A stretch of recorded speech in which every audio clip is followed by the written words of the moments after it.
សួស្តីមកកាហ្វេអូប៉ាហេទាំងអស់គ្នាថ្ងៃនេះយើងវិលជួបគ្នាជាមួយនឹងភាគទី10និងភាគទី11ដែលជាភាគបន្តនៃរឿងរបស់យើងល្អមើលទៀតហើយចាប់តាមភាគទី10សុកស័កក៏នៅឃើញគាត់ព្រាមបញ្ញារត់ទៅតាមគាត់រត់មិនទាន់សុកស័កនៅទេលុតជង្គង់នៅចំពោះមុខរបស់សុកស័កគ្រប់យ៉ាងក៏ជាការរៀបចំរបស់ម៉ាក់សុកស័កតែប៉ុណ្ណោះម៉ាក់របស់សុកស័កពិតជាដេញគាត់ចេញពិតមែនក៏ប៉ុន្តែដោយសារតែដឹងថាគាត់មានភាពស្និទ្ធស្នាលជាមួយនឹងសុកស័កតែបានជាម៉ាក់របស់សុកស័កបញ្ជាឲ្យគាត់ធ្វើបែបនេះគឺគាត់ជាការសម្ដែងតែប៉ុណ្ណោះដើម្បីឲ្យសុកស័កគេបាក់ស្បាតសុកស័កសេះទៅកាន់លើតាខេនចុះដៃស្តាមម៉ាក់របស់ខ្ញុំក៏ដឹងដែរទេលោកតាខេនក៏បានប្រថាគាត់មិនដឹងទេចឹងហើយដៃស្តាមរបស់ម៉ាក់សុកស័កក៏នៅតែជាមនុស្សល្អដដែលសុកស័កគេអស់សំណោយតែម្ដងមនុស្សស្មានតែម៉ាក់របស់គេចិត្តប្រៃផ្សៃយ៉ាងនេះនោះទេដើម្បីតាមអំណាចក៏សុខចិត្តឲ្យកូនប្រុសរបស់គាត់កេងសុបិនអាក្រក់ជារៀងរាល់ថ្ងៃដឹងមានន័យសាហាវលើសនឹងទៀតទេអ្នកនេះសុកស័កបានប្រាប់រឿងរ៉ាវគ្រប់យ៉ាងទៅកាន់ក្រុម F4 ផងដែរគេពិតជាខឹងជាមួយនឹងម៉ាក់របស់គេតែគេក៏សប្បាយចិត្តដែលគេដឹងការពិតនៅពេលនេះក៏ព្រោះតែវាធ្វើឲ្យគេងាយស្រួលកាត់ចិត្តចំណែកម៉ាកណូនៅដាច់ស្រយាលបន្តិចហើយនៅពេលនេះក៏បានឃើញផ្លាកគេហាមឃាត់ក៏ប៉ុន្តែមានបរិសម្នាក់ដើរទៅទីហ្នឹង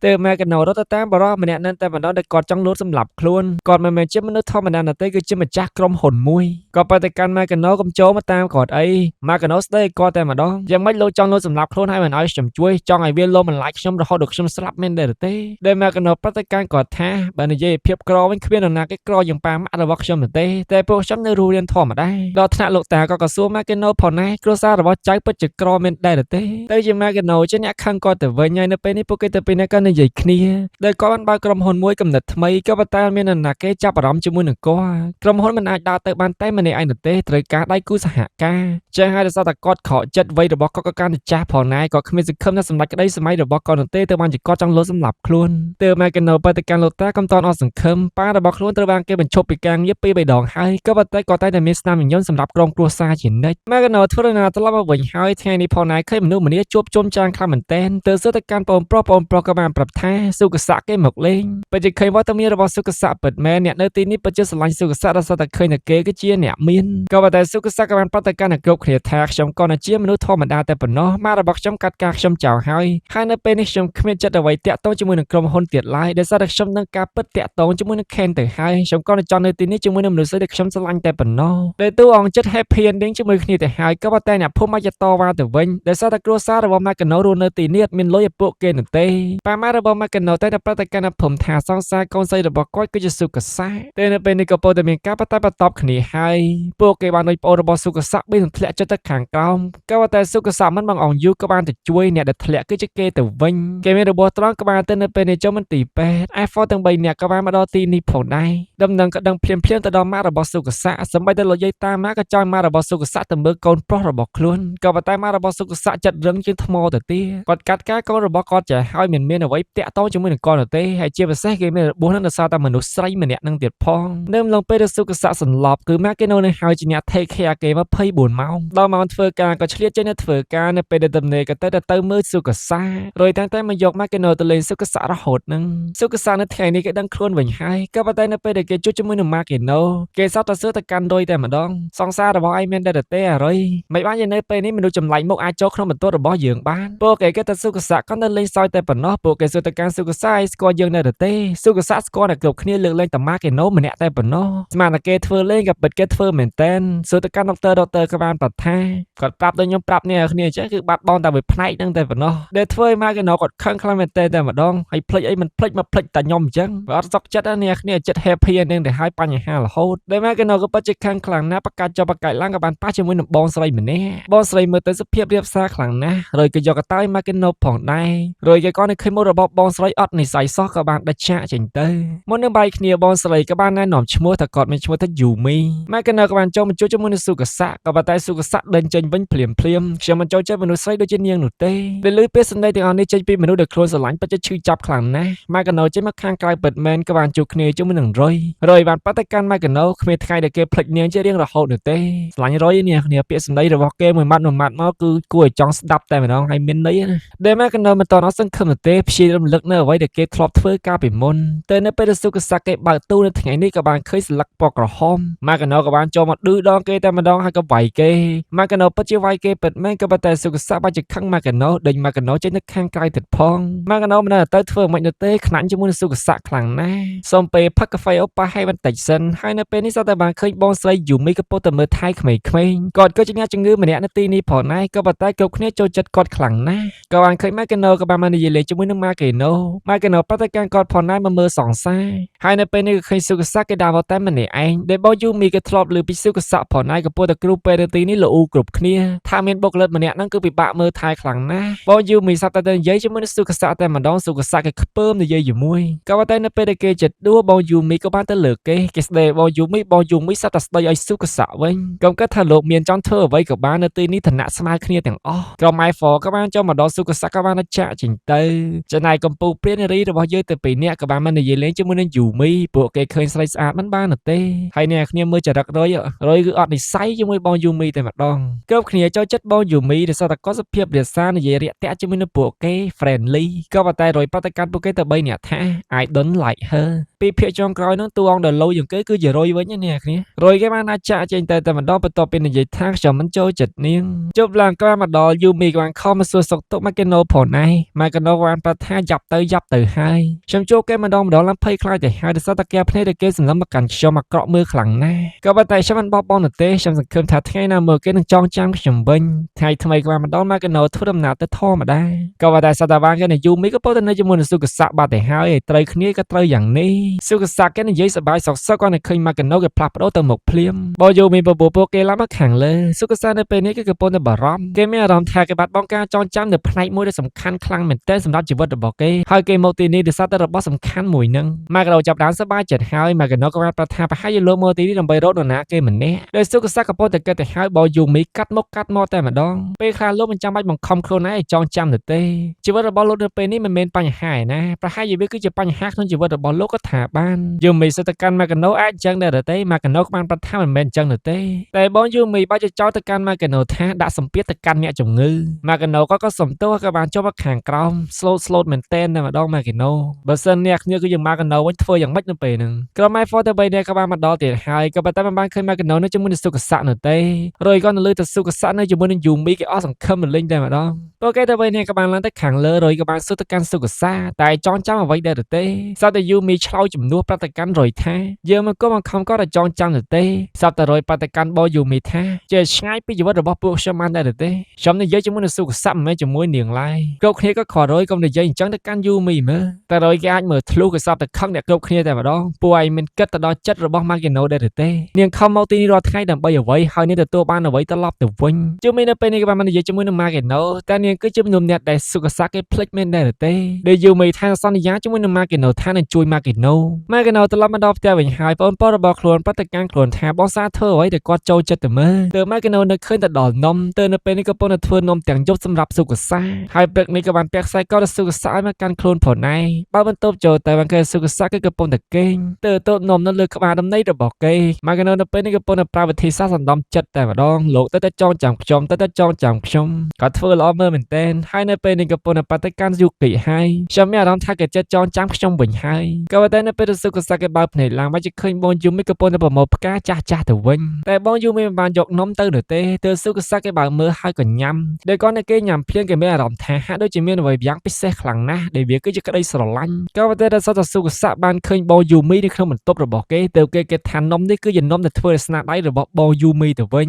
ញឆ្នៃ Magano វិញដើរក៏ធ្លាក់ខ្សែកផងដែរដូចជាឲ្យហេតុដល់ហើយរឿងរបស់យើងភាគទី10ក៏ចប់ទៅត្រឹមនេះផងដែរកុំឲ្យខាត់ពេលយូរចិត្តទៅកាន់ភាគទី11ដែលជាភាគបញ្ចប់នៃរឿងរបស់យើងខ្ញុំអត់ចង់ឲ្យចប់ខ្ញុំចង់សម្រាយតទៀតចូលដល់ final episode ហើយបងស្រីរបស់សុគស័កខកទៅកាន់ម៉ាត់របស់ខ្លួនផងដែរដែលម៉ាត់របស់សុគស័កក្នុងមួយគ្រួសារមានត្រូវជាមួយនរណានោះទេចូលគ្នាគឺមិនឆ្លោះគ្នាតែប៉ុណ្ណោះឆ្លោះមិនឈ្នះគាត់ទៅទៀតដោយសារតែគាត់ក្បាលរឿងខ្លាំងណាស់ស្ដាច់ជំទាវថ្ងៃនេះផងដែរសុគស័កគេចេញពីមន្ទីរពេទ្យបាត់ទៅហើយចេញដល់មានប្រាប់នរណាគេម្នាក់ទៅរយបបួ Magano ធ្វើដំណើរទៅផ្ទះរបស់គេ Magano ពិតជាយល់ព្រមពិតមែនក៏ប៉ុន្តែនៅពេលដែលបើកទ្វារបាយគេឃើញបងស្រី Yumi ទៅវិញក៏នៅឃើញមករបស់ Magano ភ្លាមសុគស័កគេធ្វើមុខធុញតែម្ដងនាងគឺជាស្រីរបស់រុយទេមករញ៉េរញ៉ៃក្នុងបន្ទប់របស់ខ្ញុំធ្វើអ្វី Magano សើទៅកាន់សុគស័កខ្ញុំមិនមែនជារបស់នរណាគេទាំងអស់មេតែពាក្យខឹងតែប៉ុណ្ណោះនៅពេលដែលជួបជាមួយនឹងសុគស័កពេលនេះចេញមកដល់ខាងក្រៅជួបជាមួយនឹង Yumi មួយតង់ទៀត Yumi បដកម្ម Magano ថាឈប់មកជួបជាមួយនឹងសុគស័កបានដែរទេខ្ញុំស្នើសុំក៏ពេលដែលនាងមកខ្ញុំតែនៅឃើញគាត់មានអារម្មណ៍មិនល្អរហូតដែលមើលពីខាងក្រៅទៅគឺអញ្ចឹងពិតមែន នម៉ាកេណូក៏បានឃើញថាសុកសៈនៅពេលទៅនៅជាមួយនឹងបងយូមីទៅពីរនាក់គេបែរជាមានស្នាមញញឹមទៅវិញម៉ាកេណូគិតហើយក៏ស្រក់ទឹកភ្នែកនៅចំពោះមុខសុកសៈក៏បានឃើញផងដែរម៉ាកេណូក៏ទាញខ្សែកគប់ចំកណ្ដាលមុខរបស់សុកសៈម៉ាកេណូបាត់ទៅកាន់សុកសៈថាទោះបីជាមុខមាត់របស់លោកដូចជាគេពិតមែនតែលោកមិនមែនជាសុកសៈឡើយដោយទឹកភ្នែករបស់ម៉ាកេណូហាក់ដូចជាធ្វើឲ្យសុកសៈមានអារម្មណ៍ប្លែកៗពីម៉ាកេណូមិនបានជានៅពេលដែលមនុស្សស្រីម្នាក់នឹងយំធ្វើឲ្យខ្ញុំមានអារម្មណ៍ពិសេសខ្លាំងម្ល៉េះនិយាយបន្តបានពីមួយម៉ាត់ស្រួលបួផងងាកទៅក៏បានឃើញរបស់យូមីកំពុងសក់ទឹកភ្នែកដែរបាត់ទៅហើយសម្រាប់ចិត្តចប់ទៅហើយបែរជាមិនតឹងត្រង់ជាមួយនឹងរបស់យូមីទៅទៀតក៏បាត់ទៅកាន់សុកសៈថាខ្ញុំស្រឡាញ់លោក I love you ម៉ាកេណូបោះបង់សុកសៈហើយត្រឡប់មកធ្វើការជាមួយនឹងប៉ាម៉ាក់តាមធម្មតាមានតែរយនៅទេតែខំលើកទៅចិត្តរហូតហ្នឹងម៉ាកេណូដែលខ្ញុំធ្លាប់ស្គាល់មិនមែនជាមនុស្សបែបនេះនោះទេទោះបីជាមានគេជន់ឈ្លីនាងយ៉ាងណាក៏ដោយកូននាងមិនដែលចោះចាញ់កុំភ្លេចថានាងគឺជាកំពូលមនុស្សកុំភ្លេចមកជួបគ្នានៅថ្ងៃ party របស់ពួកខ្ញុំផងដែលពួកគេមកជុំគ្នាពួកគេក៏បានហៅយូគីមកជាមួយផងដែរដោយស្ថានភាពមួយនេះពួកគេមកតែ5 6នាក់តែប៉ុណ្ណោះតែកក់បន្ទប់ទាំងអស់ពួកគេមកដល់មុនរងចាំសុកសៈក៏ប៉ុន្តែនៅពេលនេះបើជាឃើញសុកសៈមកជាមួយនឹងយូមីរយក៏នៅឃើញយូមីក៏បានតែចាក់ចេញទៅភ្នែកសម្លក់ទៀតផងអាគីរ៉ាក៏បានសួរទៅកាន់សុកសៈហៅមកធ្វើអ្វីសុកសៈក៏បានប្រាប់ថាចង្វាត់បានហៅនាងមកផងនាងមកด้วยខ្លួនឯងហើយនៅពេលនេះក៏ងុយទឹកម៉ាកេណូមិនសប្បាយចិត្តទេយូមីក៏ងុយទឹកជាមួយនឹងម៉ាកេណូផងដែរហើយមិនដឹងជាមានរឿងអ្វីនៅទេសតែនៅពេលនេះប្រតិកម្មម៉ាកេណូតងថាខ្ញុំស្រឡាញ់សុកសៈខ្ញុំនឹងថាឯងគឺជាសង្សាររបស់សុកសៈក៏ប៉ុន្តែហាមចិត្តខ្លួនឯងមិនបានទេចឹងហើយខ្ញុំមានតែប្រាប់ឯងតាមត្រង់តែប៉ុណ្ណោះថាខ្ញុំស្រឡាញ់គេចំណែកពួកគេទៅពីនេះអានេះវិញកំពុងតែបារម្ភហើយពីយូមីតិចលោសុកសៈស្រឡាញ់យូមីទៅចោលម៉ាកេណូចឹងហើយពួកគេមានតែប្រើប្រាស់ល្បិចប្រុសស្អាតតែប៉ុណ្ណោះគឺតាក់យូមីកុំឲ្យស្រឡាញ់សុកសៈតែរយប្រតិកម្មពួកគេវិញថាម្នាក់ស្រីនឹងមិនអាចយកឈ្នះម៉ាកេណូបានឡើយ energy របស់ម៉ាកេណូមិនមាននរណាគេប្រៀបធៀបបានឡើយមានតែរយទេដែលជាមនុស្សម្នាក់ដែលស្គាល់ម៉ាកេណូច្បាស់ជាងគេនៅតែជឿជាក់លើម៉ាកេណូសុកសៈនៅពេលនេះក៏បានមកនិយាយជាមួយនឹងម៉ាកេណូតើនាងដឹងរឿងអ្វីម្យ៉ាងពីខ្ញុំមែនដែរទេម៉ាកេណូក៏បានឆ្លើយថាដឹងច្រើនទៀតផងក៏ប៉ុន្តែខ្ញុំប្រតិកម្មលោកវាដូចជាគ្មានន័យនោះទេបើសិនជាលោករកឃើញនៅខ្លួនឯងទើបមានន័យប្រាប់ទៅក៏សុកសៈគេមិនជឿផងដែរសុកសៈនៅពេលនេះគេកំពុងតែគិតច្រើនហើយយូគីក៏បានយកនំឲ្យសុកសៈញ៉ាំក៏ប៉ុន្តែនៅពេលសុកសៈញ៉ាំគេដឹងភ្លាមតែម្ដងនេះមិនមែនជានំនៃក្តីស្រឡាញ់ដែលគេញ៉ាំនោះទេគេបោកចោលភ្លាមនៅចំពោះមុខយូគីនាងមិនមែនជាអ្នកធ្វើនំនៅក្នុងមន្ទីរពេទ្យនោះទេនាងក៏ហកខ្ញុំឆាប់ចាក់ចេញពីខ្ញុំទៅពួកគេកំពុងតែរងចាំអីញ៉ាំក៏ប៉ុន្តែបាត់យូគីទើបម៉ាកេណូចេញនៅខាងក្រៅដើម្បីរកយូគីចេញបណ្ដោះបាយជួបគ្នាជាមួយនឹងយូមីសត្វតែយូមីប្រតិកម្មម៉ាកេណូថាឃើញយូគីចេញនៅខាងក្រៅលើតែយូគីមានការងារទៅធ្វើជាបន្ទាន់ខ្លួនក៏ព្យាយាមហាមផងដែរក៏ប៉ុន្តែយូគីមិនព្រមស្ដាប់ខ្លួនក៏ដឹងថាយូគីចេញនៅខាងក្រៅមិនមកឲ្យយូរទេក្នុងនាមជាមិត្តភក្តិម៉ាកេណូបញ្ញាចេញទៅរកយូគីតែម្ដងដោយសារតែនៅខាងក្រៅអាកាសធាតុមិនល្អហើយយើងមកជាឃើញយូគីកំពុងតែនៅក្នុងទៅវិញមានតែរយនោះទេដែលគេដឹងភ្លាមរយបញ្ញាសួរទៅកាន់បោយូគីមានឃើញម៉ាកេណូចេញទៅតាមរកនាងដែរទេរយបបួគ្រប់គ្នាចេញទៅខាងក្រៅតែម្ដងក៏ពួកគេចេញមកដល់ខាងក្រៅបោយូមីក៏ចង់ក្រោកចេញរយក៏ចាប់ជាប់រយតួអង្គ 300 IQ រយបានសួរទៅកាន់បោយូមីថានាងដឹងថានាងបានធ្វើអ្វីហើយមែនទេតើម៉ាកេណូនៅពេលនេះកំពុងតែនៅទីណាបើម៉ាកេណូចេញទៅខាងក្រៅនាងអាចនឹងស្លាប់បានសុកសៈក៏ចេញមកតន់ពេលវេលានឹងផងដែរដែលគាត់ទៅលើថាម៉ាកេណូអាចនឹងស្លាប់គ្រប់គ្នាកំពុងតែពិភាក្សាកើតចុះកើតឡើងក៏ប៉ុន្តែសុកសៈគេបានទាញម៉ូតូទាញសម្លៀកបំពាក់ចាក់ចេញទៅតែម្ដងពួកគេទៅពីអ្នកក៏ឆ្ងល់ផងដែរអត់ទាំងស្គាល់ម៉ាកេណូផងមិនបានជាហ៊ានទៅជួយម៉ាកេណូរយគេក៏អស់សំណោយរយគេដឹងច្បាស់ថានេះគឺជាញាណទី6របស់គេប្រតិកម្មគេចំណាយម៉ាកេណូបើសិនជាគ្មាននរណាគេមកជួយគឺខ្លួននឹងស្លាប់ 100% ទៅពេលនេះកំពុងតែអស់សង្ឃឹមហើយនៅពេលដែលដឹងខ្លួនថាចិត្តស្លាប់ម៉ាកេណូក៏បាននិយាយអំពីក្តីសម័យរបស់ខ្លួនមិនតន់ចង់ស្ដាប់នោះទេដោយសារតែចង់ធ្វើជាមេតាវីសិនចង់ឆ្លោះគ្នាសិននឹងខំរកលុយជាច្រើនដើម្បីគ្រួសាររបស់ខ្លួនរស់នៅផ្ទះធំទូលាយហើយជាពិសេសក៏ចង់ធ្វើជាកូនកំមុំផងដែរកូនកំឡោះគឺជាសុកស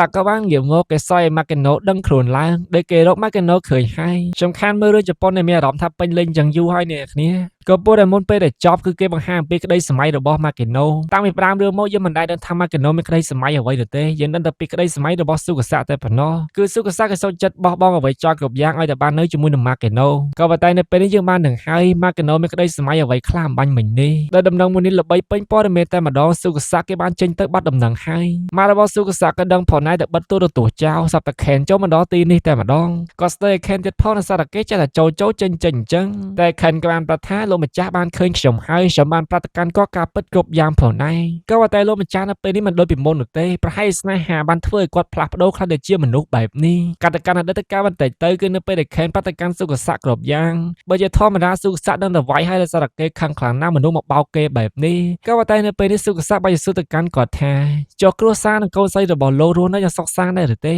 សុខស័ក្តិក៏ចូលរួមអបអរសប្បាយចិត្តជាមួយនឹងគាត់ទៅវិញហើយគេថែនិយមទៀតផងគេសុំទោសទៅកាន់ខេនគេខ្លាចទៅជាមនុស្សមានចិត្តមានបេះដូងវិញហើយខេនក៏មើលឃើញដូចគ្នាប្រតិកម្មមករបស់សុខស័ក្តិពេលនេះខេនក៏ពុតសោយមករបស់សុខស័ក្តិបញ្ជូនកងកម្លាំងទៅជួយកូនប្រុសរបស់គាត់ភ្លាមបើសិនជាគេមិនអាចរកកន្លែងស្នាក់នៅបានទេគេច្បាស់ជាស្លាប់នៅទីនឹងជាមិនខានចំណែកសុខស័ក្តិជាមួយនឹងម៉ាកណូនៅពេលនេះក៏រកឃើញកន្លែងមួយផងដែរពួកគេចូលមកទីនេះកម្ដៅខ្លួនសិនសុខស័ក្តិនៅពេលនេះគេមិនស្រួលខ្លួនទេគេចាប់ផ្ដើមក្តៅខ្លួនហើយម៉ាកណូរកថ្នាំឲ្យគេលេបតែសុខស័ក្តិក៏ប្រកែកអត់មានបញ្ជាពីគ្រូពេទ្យផុសខ្ញុំមិនលេបនោះទេតែម៉ាកណូឲ្យគេបិទមាត់នឹងឲ្យគេលេបដដែលដែលគ្រប់ពាក្យសម្ដីក៏ដូចជាសកម្មភាពរបស់ម៉ាកណូធ្វើឲ្យសុខស័ក្តិគេមានអារម្មណ៍ថាឈុតឆាកនេះធ្លាប់កើតឡើងក្នុងជីវិតរបស់គេម្ដងអ្នកគ្នានៅចាំតែទេគេនៅពេលដែលពួកគេដេតគ្នាលើកដំបូងជាប់នៅក្នុងចណ្ដាលប្រអប់គឺសុខស័ក្តិគេមានស្ថានភាពបែបនេះឯងបិទភ្នែកស្មៃវាផ្លែសុខស័ក្តិបើកភ្នែកវិញក៏ចងចាំគ្រប់យ៉ាងការពិតទៅមនុស្សម្នាក់ដែលគេភ្លេចគឺជាម៉ាកណូគេក៏បានយកខ្សែករបស់ម៉ាកណូគប់ឲ្យគេទៅតាមខ្លួនផងដែរតែនៅពេលនេះសុខស័ក្តិពេលម៉ាកណូម្ដងទេ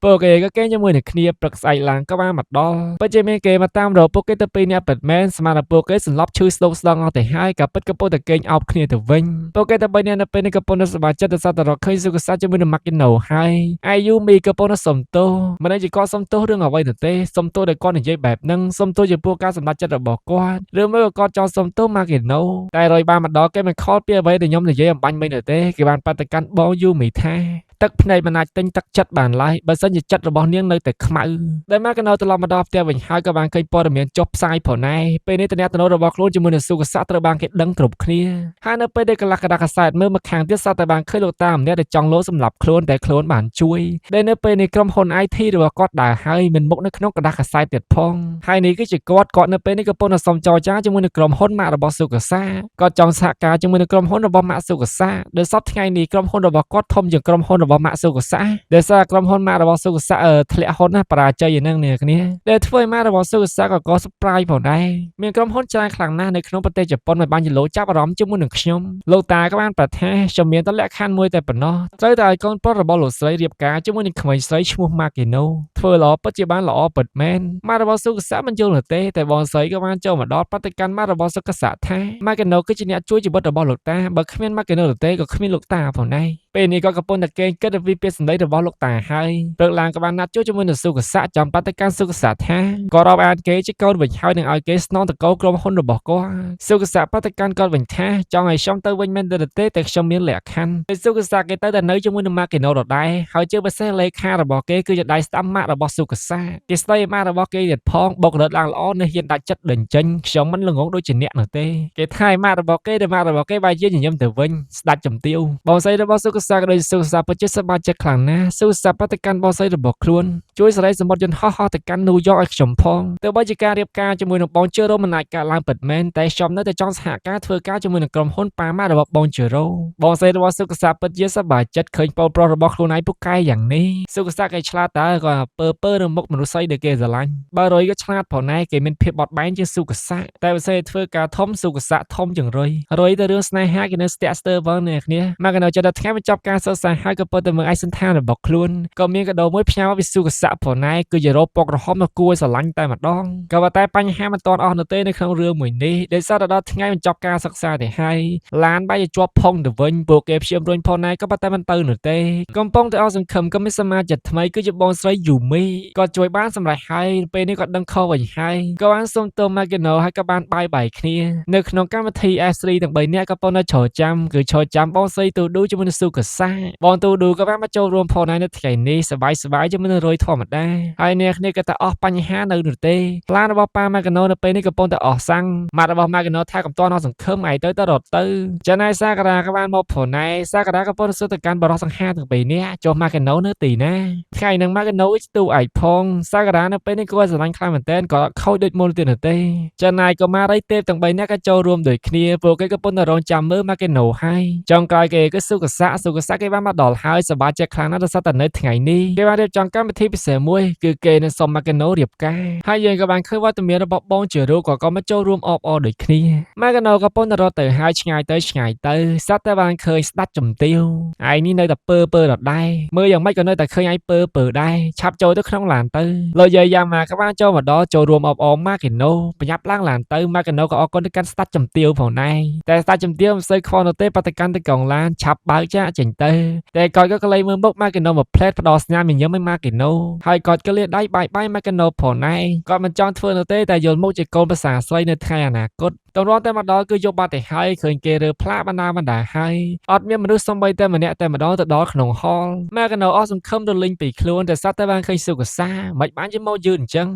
ហើយចុះរោបដែលខ្ញុំឲ្យទៅកាន់នាងនៅទីណា Magano ក៏បានប្រថាចំភ្លេចបាត់ទៅហើយសុកសាគេក៏អស់សំណើចផងដែរ Magano នៅតែជា Magano មិនឯនៅទេអញ្ចឹងក៏បានផងដែរសុកសាហៅ Magano ឲ្យមកទីនេះហើយគេសត្វទៅសុំ Magano រៀបការ Magano ក៏យល់ព្រមផងដែរម៉ែស្មានតែ2នាក់មនុស្សឡើងពេញហលមិនត្រឹមតែជាមនុស្សធម្មតានោះទេយើងបានឃើញតួសំខាន់ទាំងអស់តាំងពីភាគទី1រហូតដល់ភាគទីបញ្ចប់ឈុតមួយនេះក៏ពិតជារំភើបខ្លាំងណាស់សូម្បីតែលោកយាយតាម៉ាក៏ចូលរួមអបអរដែលការពិតទៅកម្មវិធីគេចប់ហើយគេបញ្ចប់ការសិក្សាទៅផ្ទះអស់ទៅហើយក៏ប៉ុន្តែសុខសក្តិក៏សូមអ្នកគ្រប់គ្នាកុំតទៅផ្ទះហើយនៅទីនេះហើយចឹងហើយបានជាមានមនុស្សច្រើនកំពុងតែចូលរួមអបអរពួកគេមានទាំងការរួមទៀតផងផ្លាស់ប្ដូរគូជាដើមចំណែកម៉ារបស់សុខសក្តិក៏មិនចូលទៅខាងក្នុងនោះទេតែគាត់បដកម្មដៃស្ដាំរបស់គាត់ថា Nishida ឯងអាចចូលទៅខាងក្នុងបានអ្នកគ្នាប្រហែលស្គាល់ឈ្មោះគាត់គាត់មានឈ្មោះថា Nishida ខ្ញុំប្រាប់កុំឲ្យអ្នកគ្នាច្រឡំលោកពូ Nishida លោកពូរបស់យើងគាត់ពិតជាសប្បាយចិត្តខ្លាំងណាស់ក៏បានចូលទៅខាងក្នុងនៅក្តីសប្បាយម៉ារបស់សុខសក្តិក៏ញញឹមផងដែរចុងក្រោយនេះគឺជាការញញឹមយល់ព្រមទទួលយកការចោះចាញ់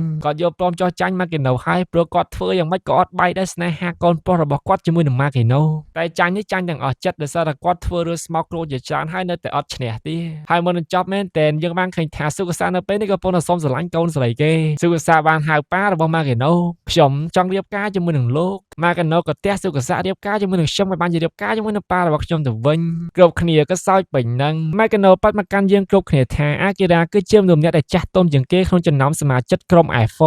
ហើយ Sojiro គឺជាសមាជិកដែលសាវ៉ាជាងគេនៅក្នុងក្រុម F4 ដែលម៉ូតូរបស់គេខាងក្រោយហ្នឹងគឺនៅតែឲ្យបង Yuki ជិះដដែលចំណែក Roy គឺជាស្នេហាដំបូងរបស់ Magano ហើយគេគឺជាសមាជិកតែម្នាក់គត់ដែលយល់ពី Magano ច្បាស់ជាងគេចំណែកសមាជិកចុងក្រោយគឺជាសមាជិកដែលព្រមលិខិតចាឲ្យត្រូវតែបានគ្នាគឺជាកំពូលមនុស្សសុខសាថ្ងៃនេះពួកគេទៅពីរនាក់ក៏ដេតគ្នាផងដែរ Magano គឺមកលេតទៀតហើយតែងតែមកលេតសុខសាក៏ខឹងផងដែរក៏ប៉ុន្តែ Magano ក៏ទាញបងករបស់គេថៅគេព្រាមមិននឹងកន្លែងកើតហើយ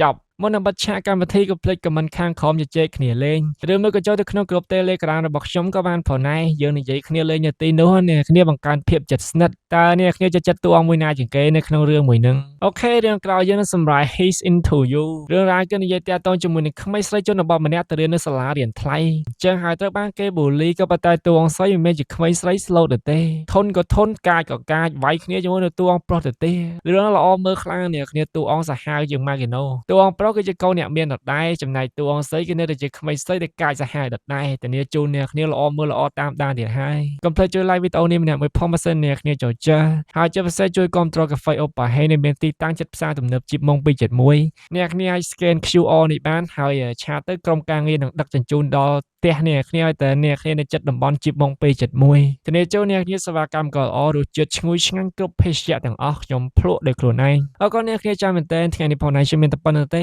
ជូនពរអ្នកគ្នាសុខសប្បាយស្នាមល្អយូរវែងសម្រាប់ការស្អាតធ្វើកញ្ចក់ធ្វើកញ្ចេញនាំប្រាថ្នាអ្វីដែលបានដូចបំណងរឿងរបស់យើងក៏បានឈានមកដល់ទីបញ្ចប់ទៅត្រឹមនេះហើយខ្ញុំបាទអូប៉ាហេងសូមជម្រាបលា